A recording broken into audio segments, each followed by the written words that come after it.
Olá, amigos, graça e paz, juntos mais uma vez para a série Romanos. E, como temos dito, né, o nosso desafio hoje é o capítulo 15.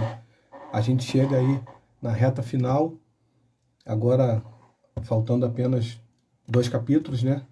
O capítulo 15, que é o de hoje, e amanhã a gente fecha essa série Romanos com o capítulo 16.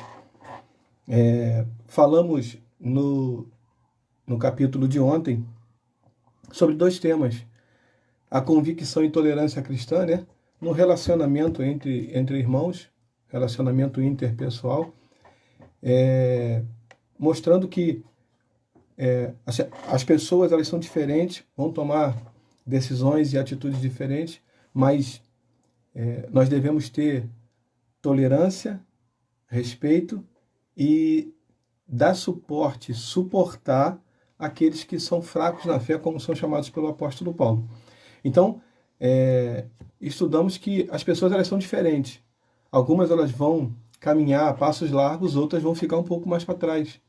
E a gente tem que saber lidar com essas situações. Falou também sobre a liberdade e o amor na questão do tratamento em relação às pessoas. Esse amor que Paulo expressa no livro de Romanos, não somente no capítulo 15, mas ele avança e ele vai até o livro de Coríntios, ele trata desse amor como sendo a base de todo relacionamento, de todo dom, de tudo aquilo que o homem, como cristão, pensa em fazer. Então ele expressa esse amor como sendo a base. Ele até chega a dizer no livro de Coríntios, né? Se você fizer tudo isso e você não tiver amor, de nada adianta. Então o apóstolo Paulo, ele elenca o amor como sendo, assim, a base, né? O alicerce, aquilo que vai dar sustentação para aquilo que a pessoa está fazendo.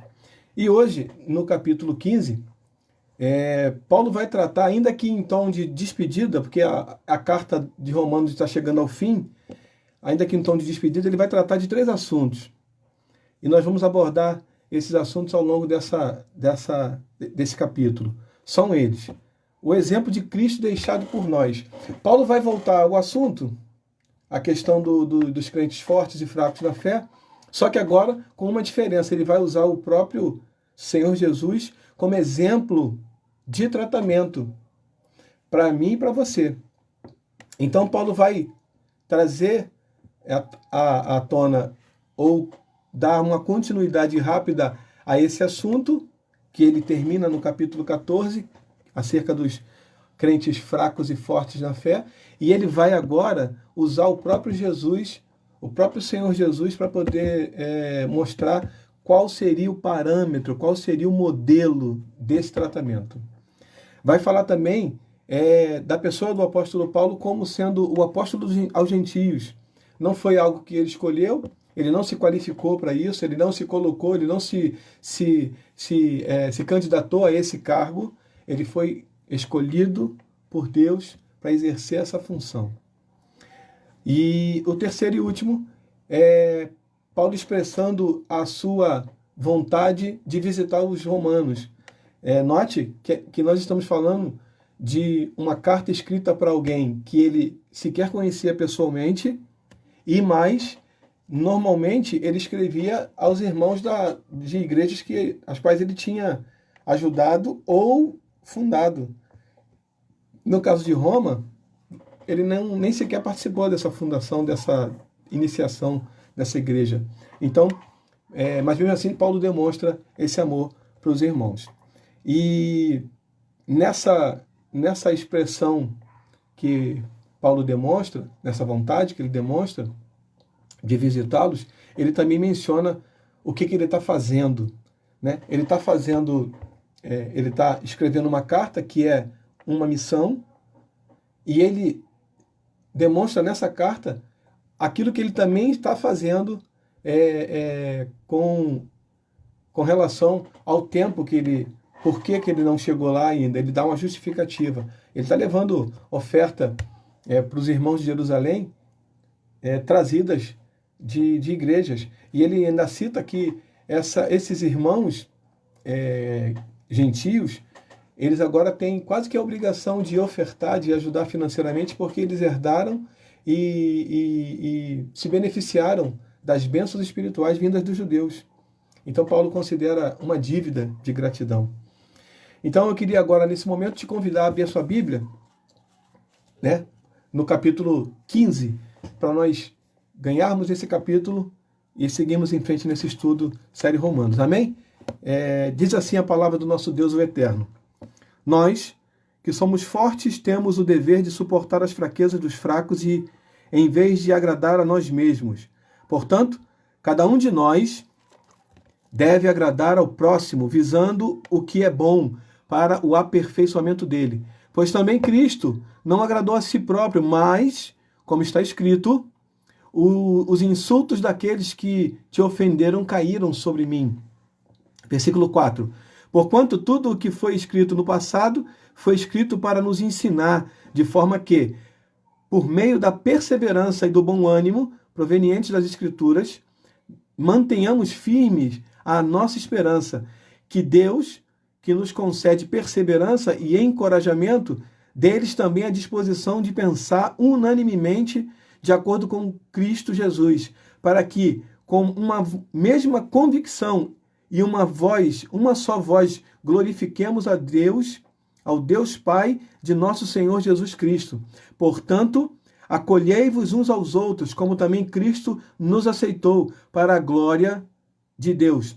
Afirmo, pois, que Cristo se tornou servo dos que são da circuncisão, por amor à verdade de Deus, a fim de confirmar as promessas feitas aos patriarcas, e porque também os gentios glorifiquem a Deus por sua misericórdia, como está escrito: por isso eu te glorificarei entre os gentios e cantarei louvores ao teu nome. Versículo 10. E diz ainda: alegrai-vos, gentios, juntamente com o seu povo. E mais, louvai ao Senhor todos os gentios e louvem-no todos os povos. E Isaías, enfatizando, declara: brotará da raiz de Jessé aquele que se levantará para reinar sobre os gentios. Nele, os gentios depositarão toda a sua confiança. Portanto, que o Deus da esperança vos abençoe plenamente com toda alegria e paz à medida da vossa fé nele, para que transbordeis de esperança pelo poder do Espírito. Versículo 14. Caros irmãos, eu estou pessoalmente convencido de que já estáis cheios da bondade e plenamente supridos de toda a sabedoria, sendo vós mesmos capazes de orientar-vos uns aos outros. Contudo, a respeito de alguns assuntos, vos escrevi com toda a franqueza, especialmente com a intenção de trazê-los uma vez mais à vossa memória, e isso por causa da graça de Deus que me concedeu, de ser um ministro de Cristo Jesus para os gentios, com o dever sacerdotal de proclamar o Evangelho de Deus, para que os gentios se tornem uma oferta aceitável a Deus, santificados pelo Espírito Santo. Tenho, portanto, razão de Jesus no serviço que presto a Deus, porque não ousaria falar de assunto algum, senão expressamente daquilo que Cristo tem realizado por meu intermédio em palavras e ações, com o objetivo de conduzir os gentios a obedecerem a Deus. Pelo poder de sinais e maravilhas e por meio do poder do Espírito Santo, de modo que desde Jerusalém e arredores até Ilírico tenho proclamado plenamente o Evangelho de Cristo. Versículo 20. Sempre fiz questão de pregar o Evangelho onde Cristo ainda não era conhecido, de forma que não estivesse edificando sobre um alicerce elaborado por outra pessoa. Entretanto, como está escrito, aqueles a quem não foi proclamado o verão, e os que ainda não haviam ouvido compreenderão. É por esse motivo que muitas vezes fui impedido de chegar até vós. Contudo, agora não tenho mais o que me detenha nessas regiões, e tenho já há muitos anos grande desejo de visitar-vos. Planejo fazê-lo quando for à Espanha. Espero visitá-los de passagem e por vós ser encaminhado à Espanha, logo após haver desfrutado um pouco da vossa comunhão. Nesse momento, todavia, estou rumando para Jerusalém, a serviço dos santos, porquanto pareceu bem às igrejas da Macedônia e da Acaia levantar uma oferta fraternal para os pobres dentre os santos de Jerusalém. Tiveram grande alegria nessa assistência e de fato são devedores aos santos de Jerusalém, pois se os gentios participaram das bênçãos espirituais dos judeus, devem igualmente servir aos judeus com seus bens materiais. Assim, havendo concluído essa missão e me certificado de que receberam esse fruto, partirei para a Espanha, passando para visitá-los. E bem sei que, quando for visitar-vos, irei sob a plenitude da bênção de Cristo. Versículo 30. Rogo-vos, irmãos, por nosso Senhor Jesus Cristo e pelo amor do Espírito, que luteis juntamente comigo por meio das vossas orações, a meu favor diante de Deus, para que eu me livre dos descrentes da Judéia e que a ministração que desejo realizar em Jerusalém seja bem recebida pelos santos. De maneira que, pela vontade de Deus, eu vos possa visitar com alegria, em vossa companhia desfrute de um período para recuperar as forças. Versículo 33, e a gente finaliza aqui. Que o Deus de paz seja com todos vós. Amém. Deus abençoe a leitura da sua palavra. Esse texto que nós lemos, como a gente falou no início, né, meio em tom de despedida, é um texto que trata de vários assuntos. E Paulo, ele faz questão de salientar cada detalhe da sua explanação, do seu discurso, tentando trazer uma contextualização para que ele fosse entendido, e não só entendido, mas aceito. Ele começa no versículo 1 e no 2, voltando, como a gente disse, aos assuntos do crente forte e do crente fraco. Ele agora faz isso de uma maneira diferente, de uma maneira que agora é uma maneira mais incisiva, mais contundente, que é trazendo à tona a figura do Senhor Jesus como o exemplo, como o parâmetro, como a forma com que eu vou usar no relacionamento, no trato com os meus irmãos. Então agora Paulo vai trazer a figura de Jesus para mostrar que o relacionamento, o tratamento entre fracos e fortes deve ser baseado no tratamento que Cristo dispensou para mim e para você, no tratamento que Cristo dispensou para eles. Então, Paulo vai mostrar que esse tratamento deve ser copiado não de um ou de outro, mas de Jesus. Paulo se identificava com esse crente forte, porque era aquele crente que tinha convicção, né, nos princípios bíblicos, e essa convicção trazia para ele liberdade nesse tratamento, e ele conseguia respeitar e tolerar os fracos na fé, aqueles que eram chamados de fracos na fé. A expressão aqui que Paulo coloca, suportar, a gente mencionou em aulas passadas, não é tolerar, não é aquela coisa de falar, ai meu Deus do céu, tem que suportar esse cara. Não, suportar aqui significa dar suporte, sustentação. É aquela pessoa que está disposta a pagar o preço para ajudar aquela pessoa que é considerada fraca na fé. Isso não é fácil, isso é um desafio, mas isso é aquilo que a Bíblia nos orienta, e é aquilo que Cristo fez por mim e por você. Paulo, nesse sentido das fraquezas, ele não quer dizer que são pecados praticados por aqueles irmãos, mas ele quer dizer que são expressões, são situações que não estão claras e definidas objetivamente pelas Escrituras, pela Bíblia. Então, ele estava requerendo dos irmãos que cada um buscasse um bom senso para poder tratar de cada assunto, porque aquilo não havia um assunto que a Bíblia definisse como sendo certo ou errado. Então, Paulo está dizendo aqui as fraquezas não em relação a pecado, mas em relação aos procedimentos. E aí, antes da gente, do crente, tratar de qualquer coisa, falar qualquer coisa, a gente deve pensar primeiro no irmão, nas pessoas, antes da gente pensar em nós mesmos, com relação a algum assunto. A gente precisa pensar no irmão. Por quê? Porque Cristo, ele não fazia a vontade dele, ele fazia a vontade do seu Pai. Você lembra quando ele estava na cruz?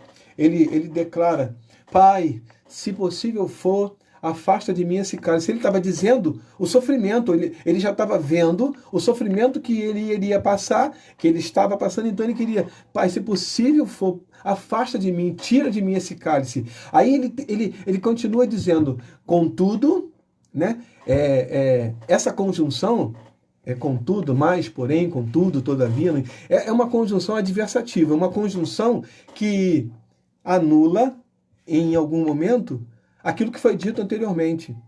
Né? Eu sempre falo, eu sempre dou esses exemplos. Uma pessoa tem muito dinheiro, aí você fala assim, pô, o cara tem muito dinheiro, mas ele é pão duro. De que adianta ter muito dinheiro, né? O cara é muito bonito, mas ele não é tão inteligente, então não adianta ter tanta beleza. Então, quando Cristo tenta se desvencilhar daquele sofrimento, daquele cálice, ele tenta porque ele está assumindo a forma humana. Ele é 100% homem, 100% Deus. Falamos isso quando abordamos o assunto divindade de Cristo. Então, ele tenta se desvencilhar desse sofrimento, mas, acima de tudo, ele conclui, seja feita a tua vontade. Então, Cristo não buscava fazer a sua vontade, mas a do Pai que o enviou. Ele assumiu de tal forma que às vezes parecia que era um propósito dele, não era de Deus. Parecia que era ele que ele estava fazendo. A sua missão, a missão de Jesus, que era fazer a vontade do Pai, incluía sofrimento, incluía dor, incluía até mesmo a sua morte. E aqui a gente abre um parênteses, assim vai ser a nossa vida em algum momento, ou assim poderá ser a nossa vida em algum momento. Existem irmãos nossos, cristãos, que nós nem conhecemos, mas que estão doando suas vidas, né? Abdicando de suas famílias, de sua casa, de tudo aquilo que a gente poderia ter como conforto para estar no campo missionário, fazendo a obra, tentando fazer a vontade de Deus, levando a palavra de salvação, levando as boas novas. Então, existem irmãos que hoje estão sofrendo, sentindo dor, e alguns estão morrendo. Esses irmãos, eles assumiram essa posição, essa postura, eles receberam esse chamado e disseram sim a esse chamado e estão lá pagando um preço. Então, em algum momento da nossa vida, quando nós assumimos o chamado de Deus, quando nós assumimos a responsabilidade de fazer algo para o Senhor, em algum momento pode ser que haja dor, sofrimento. Pode ser. Porque o fato de nós estarmos fazendo a vontade de Deus não nos exime de nenhum tipo de sofrimento. Nós também falamos isso e até elencamos o nosso irmão Jó, né? Que sofreu e tinha tudo, um currículo invejável diante de Deus, mas isso não o livrou de sofrer. Então, em algum momento isso pode acontecer conosco. No versículo 4, ao explicar a citação do capítulo 69, versículo 9 do livro de Salmos, ele cita no versículo 3 essa passagem. Então, ao citar essa passagem, Paulo está dizendo que as Escrituras, elas têm tudo aquilo que eu e você precisamos, tanto o Antigo quanto o Novo Testamento, para a gente ser orientado, para a gente ter o nosso esclarecimento na fé. Então, Paulo está dizendo que toda a Escritura, ela tem todos os ingredientes necessários para o nosso esclarecimento da fé. Não somente o Novo, mas também o Velho. Ele vai dizer que ao perseverarmos com paciência, a gente começa a ver as coisas acontecendo, e isso vai trazendo mais confiança na nossa fé, né? mais firmeza. A nossa fé vai se tornando cada vez mais inabalável, de acordo com a nossa perseverança. Porque o fato da gente ver alguma coisa dando errado, ou tendo caminhos assim que nós não queríamos, não quer dizer que Deus não está conosco. Não quer dizer que Deus nos abandonou, quer dizer que Deus está ajustando os ponteiros para estabelecer a sua vontade para a nossa vida. Então a gente precisa perseverar, não é ser teimoso. Né? Deus às vezes está falando para a gente parar e a gente está teimando, não é isso. É perseverar, falando, Senhor, eu estou aqui, eu estou aqui, eu estou aqui. Amém?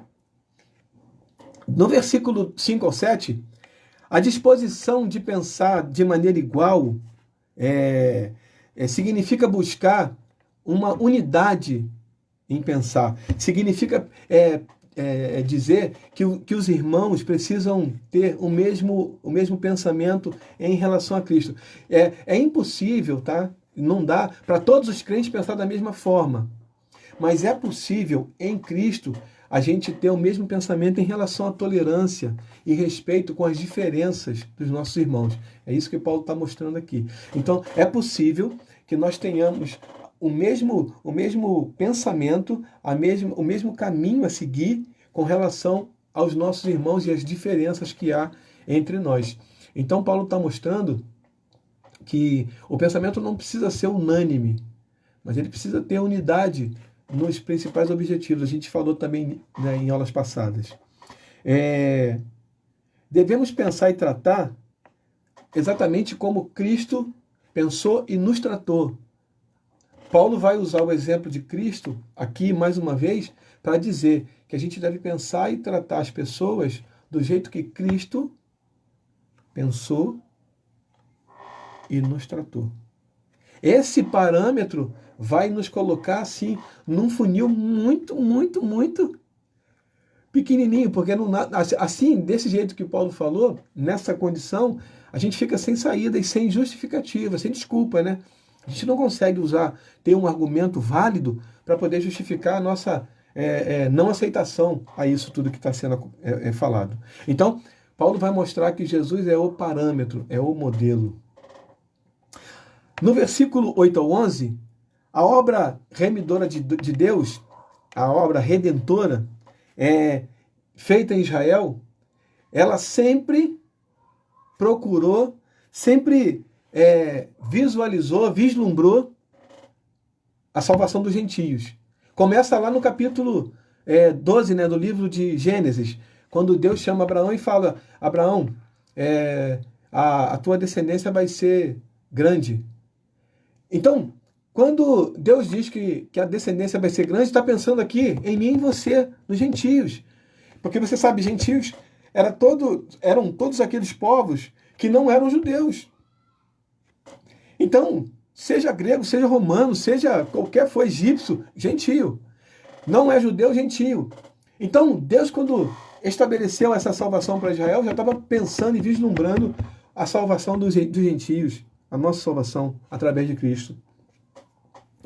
Todos os povos do mundo, eles vão observar os feitos do passado e vão começar a querer entender isso, e mais que entender, eles vão querer adorar e servir a esse Deus que atuou no passado de maneira milagrosa. A gente vê os escritos e vê que Deus abriu o Mar Vermelho. Então, quando a gente escuta isso, quando a gente vê isso, o que a gente pensa? Rapaz, que poder de Deus, né? Que coisa gloriosa, que Deus poderoso. E aí a gente começa, né? O Espírito Santo começa a trabalhar na nossa vida e a gente começa a querer a servir esse Deus, a ter também essa mesma atuação na nossa vida.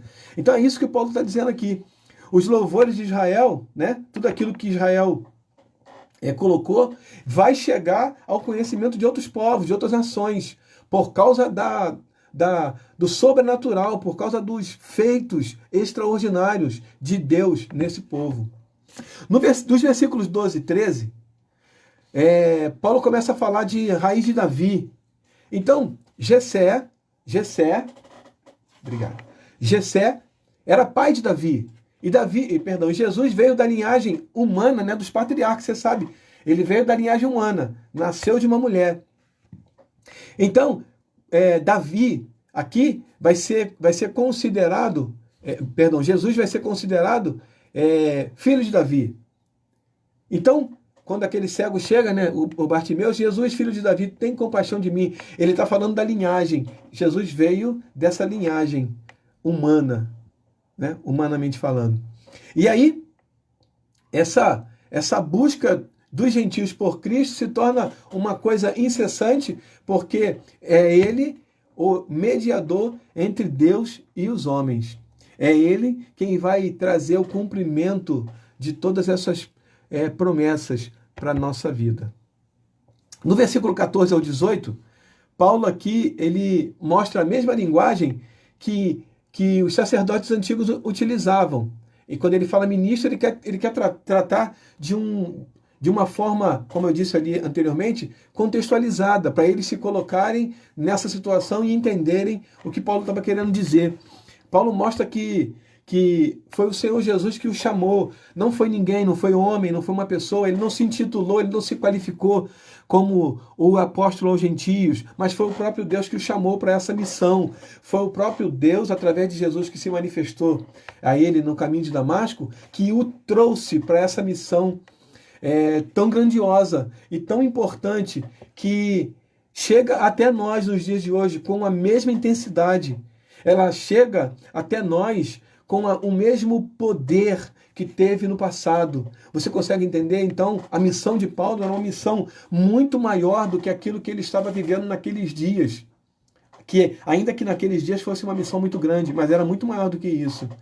Paulo, ele mostra que a palavra ministro, né? Essa palavra ministro no grego, ela quer dizer leitorgos, que essa expressão era muito usada no Novo Testamento para dizer, para expressar liturgia, serviço sacerdotal, mostrando aqui, Paulo estava querendo mostrar aqui a legitimidade dele como apóstolo dos gentios.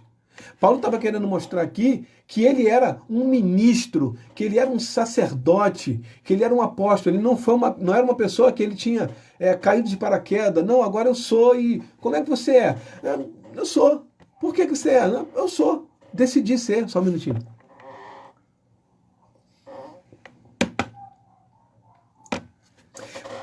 Paulo está mostrando que a proclamação do evangelho era um serviço sacerdotal que ele estava prestando a Deus. Ele estava fazendo isso, ele estava dizendo que ele tinha essa incumbência, essa responsabilidade, e ele não fugia disso.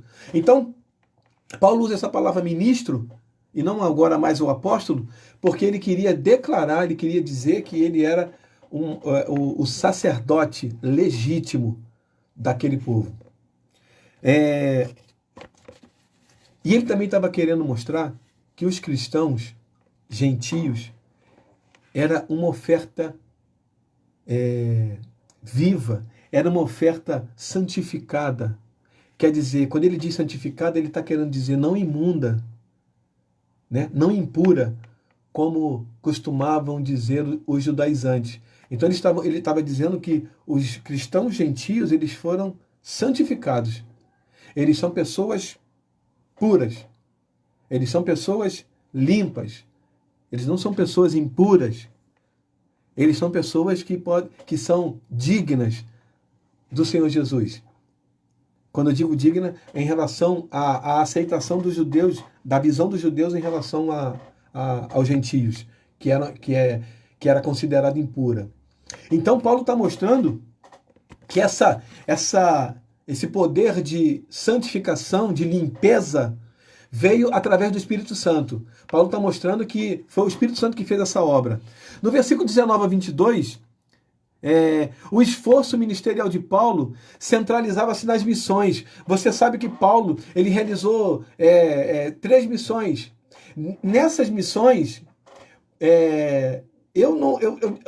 os livros de histórias, os livros teológicos, eles retratam, de fato, 3 missões. Mas se a gente fosse considerar cada lugar, cada cidade, cada lugar que ele foi, a gente poderia considerar muito mais do que apenas 3 missões, porque ele foi em vários lugares, né?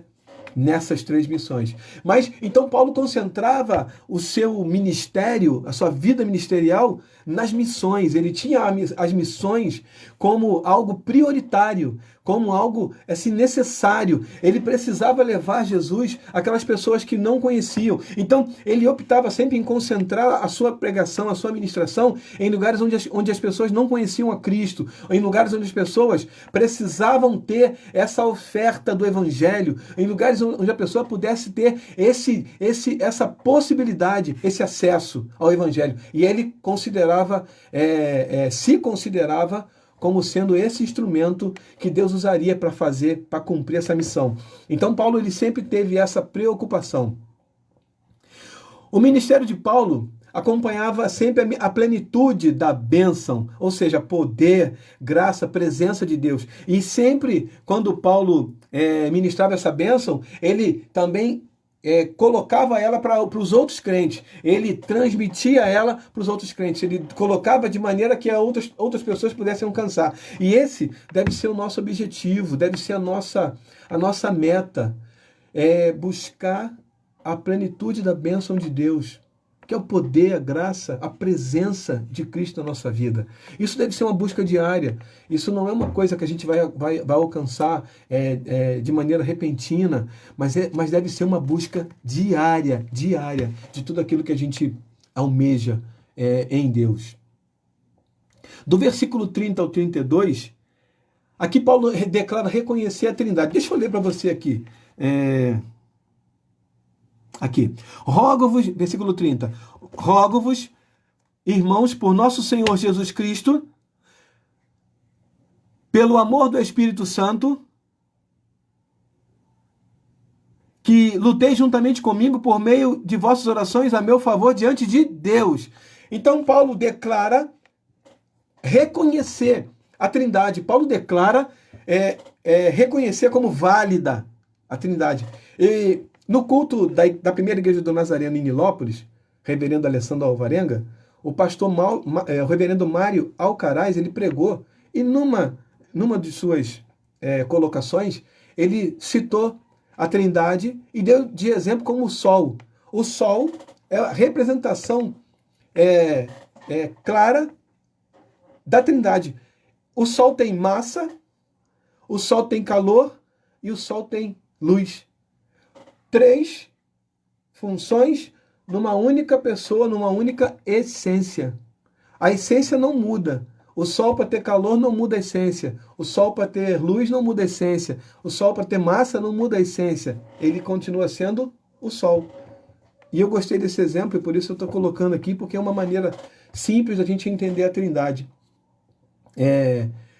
O apóstolo Paulo, ele reconhece a Trindade, ele declara ser válida a Trindade, quando ele cita o Senhor Jesus, o Espírito Santo e Deus, reconhecendo 3 pessoas em uma. É um único Deus, não existem 3 tronos, 3 deuses lá no céu. É um único Deus, com 3 manifestações diferentes, né? Pai, na criação, o Filho, na redenção, na salvação da humanidade, e o Espírito Santo, na consolação, no convencimento. Então, são 3 pessoas, uma única essência, um único Deus. O apóstolo Paulo, quando pede essa oração no versículo 30, ele sabia exatamente por que ele estava pedindo. Ele sabia o quanto ele era odiado pelos irmãos judeus. Ele sabia exatamente que aquelas pessoas que estavam esperando ele lá em Jerusalém ou em qualquer outro lugar, eram pessoas que não gostavam dele, são opositores, pessoas que estavam ali prontos para derrubar o apóstolo Paulo na primeira oportunidade, não esperariam nem a segunda. Na primeira oportunidade eles derrubariam o apóstolo Paulo. Então o apóstolo Paulo pede essas orações porque ele sabia. Ele pede, primeiro, o pedido dele em relação a essas orações tem 2 objetivos. O primeiro, que ele pudesse ter segurança física. Ele sabia que poderia sofrer ataques daqueles rebeldes, daquelas pessoas, daqueles judeus, daquelas pessoas que não concordavam com os ensinamentos de Paulo, que dizia que Jesus era o Messias. Eles chamavam aquela pregação, o cristianismo de seita, de heresia, dizendo que os irmãos estavam sendo persuadidos a acreditar naquela seita e esquecer os ensinamentos de Moisés. Paulo sabia que a vida dele corria grande risco, grande perigo, e por isso ele pedia oração. O segundo era porque, ironicamente, né, a maior preocupação do apóstolo Paulo era com relação aos irmãos crentes, aos judeus convertidos.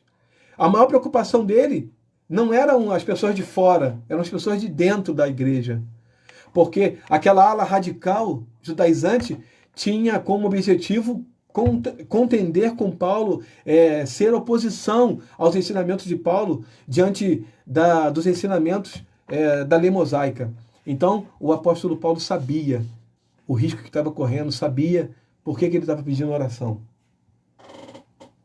Só um parênteses, a nossa maior preocupação, às vezes, Não é do lado de fora, é do lado de dentro da igreja. Mas isso não pode ser um motivo para que a gente não faça a obra de Deus. A obra de Deus está acima do nosso sofrimento. A missão de Deus está acima da nossa vontade. A missão de Deus está acima de qualquer tipo de problema que a gente possa encontrar dentro da igreja. Não adianta a pessoa, quando a pessoa me dá uma desculpa, eu não vou fazer porque o irmão...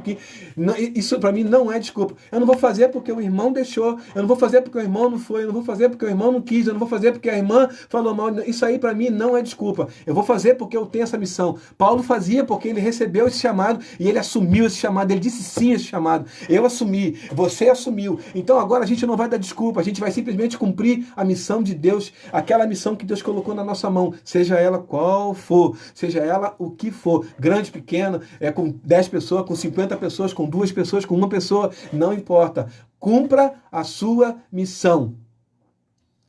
O versículo 33, Paulo encerra esse capítulo com a bênção, esperando que essa bênção alcance e reinasse em paz no coração de cada irmão. Tanto dentro quanto fora da igreja, fora da comunidade. Amém? E a gente deixou aqui uma tarefa que eu vou ler para você, e aí eu queria te desafiar a cumprir essa tarefa. É um desafio. Amém? Não vai ser fácil, mas vai ser possível. Diz assim, ó: a caminhada cristã é repleta de desafios, lutas e adversidades que tentam nos tirar do caminho, do caminho, Jesus. Encontramos pessoas que não fazem o mínimo esforço para nos ajudar. Ao contrário, são verdadeiros opositores, parecendo torcer pelo nosso fracasso. Mas também encontramos pessoas que não medem esforços para nos ajudar. Essas com certeza estão torcendo por nós e orando pela nossa vitória. Seja qual for o tipo de pessoa que você encontrar pelo caminho, mantenha-se firme com o foco em Cristo. Não se preocupe se por algum motivo você ficou um pouco para trás. Essa caminhada, essa corrida, ela não é de resistência. A gente tem falado isso. Perdão, ela não é de velocidade. Ela é de resistência. Então não se preocupa se você ficou um pouquinho para trás do grupo. Você continua no seu ritmo, mas você não para, porque ela é de resistência. Não é de quem chega primeiro, é de quem chega. E o desafio para nós é: não desista. Amém? Não desista. Não desista. O desafio é continuar. Não desista. Amém? Deus abençoe a tua vida. Esse foi o capítulo 15. E eu queria te desafiar amanhã a estar conosco no último capítulo, livro de Romanos, último capítulo 16, porque nós, ao final do capítulo, ao final da leitura, ao final do estudo, nós vamos fazer uma oração em prol dessas pessoas que estão sofrendo aí por conta desse coronavírus, por conta dessa pandemia. Muitas pessoas, colegas pastores nossos, têm sido vítimas, né? Essa semana nós perdemos 4 pastores, uma pastora aqui de Nilópolis, que eu não a conheço, mas era daqui de Nilópolis, e nós temos visto muito sofrimento no meio dos nossos irmãos, das pessoas de modo geral, e a gente vai fazer essa oração amanhã. Amém? Deus abençoe a tua vida. Lembrando que esse estudo, esse material está disponibilizado lá através do link no Facebook e na bio do Instagram, e o vídeo, as aulas, está lá no YouTube. Você clica na playlist e assiste a aula que você perdeu porventura ou que você queira assistir novamente. Eu espero que você esteja sendo edificado pela palavra do Senhor. Em nome de Jesus, eu desejo que essa quarta-feira, o restante, seja abençoada não somente para você, mas para todos os seus. Amém? Deus abençoe a tua vida. Amanhã, capítulo 16, livro de Romanos, às 11 horas da manhã. E aí a gente encerra e a gente dá início na semana que vem ao nosso próximo tema: perdão de Deus versus consequência do pecado. Amém? Deus abençoe a todos. Fiquem todos na paz do Senhor, em nome de Jesus.